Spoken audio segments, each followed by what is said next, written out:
মনোবাসনা পূরণের কামনায় পিরোজপুরের নাজিরপুরে ১০৮টি চুলার ঐতিহ্যবাহী চিতই পিঠা উৎসব। দৈনিক আমার পিরোজপুরের প্রতিবেদক মেহেদী হাসানের প্রতিবেদনে দেখুন বিস্তারিত। সত্যি আমি আসছি, আমার সন্তান আমি আল্ট্রাসাউন্ড করে দেখলাম যে আমার পাশে সুস্থ আছে। তখন আমি বুঝলাম যে যখন মা দিছে তখন একে কেউ নিতে পারবে না। হঠাৎ একদিন খবর পেলাম, এখানে আসলাম, তো যে মাসে আসছি তার পরের মাসেই আমার বিশ্বাসে হয়তো বস্তুটা আমি পেয়ে গেছি। কালী মন্দিরে ১০০টা মানুষের মাথা সংরক্ষিত ছিল, যা এখন অনেকটা ধ্বংস হয়ে গেছে, কিন্তু এখনো মনে হয় ৫০টার উপরে আছে। একটি, দুইটি বা ১০টি নয়, একসঙ্গে ১০৮টি চুলায় ভাজা হচ্ছে চিতই পিঠা। আর এই ১০৮টি চুলায় পালাক্রমে চিতই পিঠা ভাজছে দেশের বিভিন্ন স্থানের প্রায় সহস্রাধিক নারী। প্রায় ১০০ বছর ধরে নিজের মনোবাসনা পূরণের কামনায় পিরোজপুর জেলার নাজিরপুর উপজেলার কুমারখালী গ্রামের একটি কালী মন্দিরে এই পিঠা উৎসব হয়ে আসছে। পিরোজপুরের নাজিরপুর উপজেলার সদর ইউনিয়নের কুমারখালী বাজার সংলগ্ন দেবলাল চক্রবর্তীর বাড়ির কালী মন্দিরে প্রায় শত শত বছর ধরে এই পিঠা উৎসব করা হয়। দেশের বিভিন্ন স্থান থেকে এই মন্দিরের ভক্তসহ বিভিন্ন শ্রেণী পেশার লোকজন মাঘ মাসের আমাবস্যার তিথিতে চিতই উৎসবে যোগ দেন। উৎসবে ১০৮টি চুলায় চিতই পিঠা তৈরি করা হয়। মঙ্গলবার রাত ৮টায় শুরু হওয়া এই পিঠা উৎসবে প্রচণ্ড শীত উপেক্ষা করে হাজারো উৎসাহী মানুষ উৎসবে যোগদান করেন। আমি ১০ বছর থেকে এখানে আসি। আমার বাড়ি নাজিরপুর সদরে, তো আর এখানে একটা সামাজিক অনুষ্ঠান, এই ১০১টা চুলায় পিঠা উৎসবের মতন অনুষ্ঠান হয়। এই অনুষ্ঠানে আমরা হিন্দু মুসলমান সবাই আসি, এলাকায় উৎসব মুখর একটা পরিবেশ হয়। কুমারখালী কালীবাড়ি আমার ছোটবেলা থেকে দেখে আসছি, এখানে খুব জাঁকজমকপূর্ণভাবেই পূজা আচার অনুষ্ঠিত হয়। লোকমুখে প্রচারিত আছে যে এখানের যে পূর্বের পুরোহিত ছিলেন, স্বপ্নের মাধ্যমে কালী মাতা ওনার কাছে পিঠা খাইতে চেয়েছিলেন। সেই সুবাদেই তখন মাটিতে পিঠা স্পর্শ করা যাবে না, তাই মাচা করে, বাঁশের মাচা করে তার উপরে পিঠা ভাজা হতো। দূর দূরান্ত থেকে প্রতি অমাবস্যায় এখানে প্রচুর ভক্তবৃন্দ আসে এবং দুর্গা পূজা, কালী পূজা, এই পিঠা ভাজা পূজায় ২,৫০০ থেকে ৩,০০০ লোকের সমাগম হয়। যেহেতু হিন্দু বাড়ি, আমি মুসলমান, একজন মুসলমান আসে, তো এই জানাশোনার মধ্যে যতটুকু জানছি, যারা এখানে আসে অবশ্যই উপকৃত হয়। তাই যদি না হবে তাহলে এত দীর্ঘদিনের একটা প্রতিষ্ঠান কিভাবে টিকা থাকে? এই টিকা থাকাটাই আমরা মনে করি যে এখানে উপকার মানুষ পায়, এবং আমরাও পার্সোনালি জিজ্ঞাসাবাদ করাই, তারা বলে যে হ্যাঁ, আমরা উপকৃত হয়েছি। প্রায় ১০০ বছর আগে থেকে তাদের পূর্বপুরুষ হরিষদ আনন্দ চক্রবর্তী এই মেলার আয়োজন করেন। এখানে প্রতি বছর দেশের বিভিন্ন স্থান থেকে ভক্তরা আসেন। তারা তাদের মনোবাসনা পূরণের জন্য এখানে মানত করেন। তারা মনোবাসনা পূর্ণ হলে এখানে এসে চিতই উৎসবে যোগ দেন। মূলত এখানে ৯২ বছর আগে আমার জ্যাঠা, আমার বাবার বড় ভাই, উনি এখানে আশ্রম প্রতিষ্ঠা করেন মায়ের আদেশে, কালী মায়ের আদেশে আশ্রম প্রতিষ্ঠা করেন। ওনার মারা যাওয়ার পরে আমার বাবা চিত্তরঞ্জন চক্রবর্তী এখানে শুরু করেন। আমার বাবা চিত্তরঞ্জন চক্রবর্তী ১৯৮৬ সালে মারা গেলে এখন আমি সেবায়িত হিসাবে আছি। এখানে পিঠা ভাজা অনুষ্ঠান সেই ৯২ বছর থেকেই চলে আসছে। কালীমা আমার জ্যাঠার কাছে, হরশিব ঠাকুরের কাছে পিঠা খাওয়ার একটা আবদার করেছিলেন। তখন গাছে, বট গাছে ১০৮টা চুলায় পিঠা ভাজা হয়।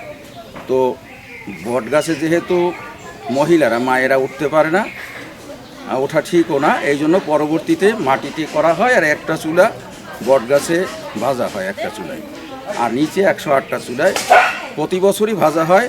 তবে এখানে সবাই বুড়ি নিয়ে আসে, মানত করে যে পিঠা ভাজলাম, আমার মনস্কামনা যাতে পূর্ণ হয়। এখানে আমার জন্মাবধি যেটা দেখে আসছি, যাদের সন্তান হয় না তারা সন্তান লাভের আশায় আসে, আর অন্যান্য রোগ ব্যাধি নিয়েও সবাই আসে, তাদের মনোবাসনা পূর্ণ হয়। রাত ৮টায় বিশেষ ধর্মীয় অনুষ্ঠানের মধ্য দিয়ে এই অনুষ্ঠান শুরু হয়ে পরের দিন সকাল ১০টা পর্যন্ত এই অনুষ্ঠান চলমান থাকে। পরের সকালে খিচুড়ি অনুষ্ঠানের মধ্য দিয়ে তা শেষ হয়।